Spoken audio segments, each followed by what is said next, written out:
CM KCR దళితులను అన్ని రకాలుగా దగా చేశారన్నారు బీజేపీ ఎంపీ లక్ష్మణ్. ఎన్నికల సమయం సమీపిస్తుండటంతోనే దళిత వాదాన్ని ముఖ్యమంత్రి ఎన్నుకున్నారని అన్నారు. ఎస్సీ ఎస్టీ బ్యాక్లాగ్ పోస్టులు భర్తీ చేస్తానన్న ముఖ్యమంత్రి ఇంతవరకు ఆ జాడ ఎత్తడం లేదన్నారు. ఎస్సీ ఎస్టీ సబ్ ప్లాన్ నిధులు కూడా విడుదల చేయటం లేదన్నారు.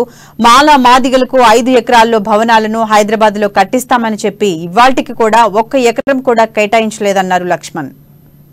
మోసాలకు వారు చేసినటువంటి తప్పిదాలకు పాపాలకు ప్రాయశ్చిత్తంగా 2016లో విగ్రహ స్థాపన శంకుస్థాపన చేస్తే దాదాపు ఈరోజు 7 సంవత్సరాలు కావస్తుంది. వారు దళితులను ఏ రకంగా దగా చేశారు ఒకసారి తెలంగాణ ప్రజలు దళితులు ఆలోచన చేసుకోవాల్సింది కోరుతున్నారు. తెలంగాణ రాష్ట్రం ఏర్పడితే దళితుని మొదటి ముఖ్యమంత్రి చేస్తా అని చెప్పి మొదటగా మోసం చేసింది, దగా చేసింది దళిత సమాజాన్ని.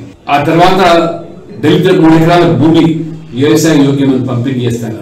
ఎస్సీ ఎస్టీ బ్యాక్లాగ్ పోస్టులు భర్తీ చేస్తామని 2018 బీఆర్ఎస్ మేనిఫెస్టోలో పెట్టి మాట తప్పినాడు.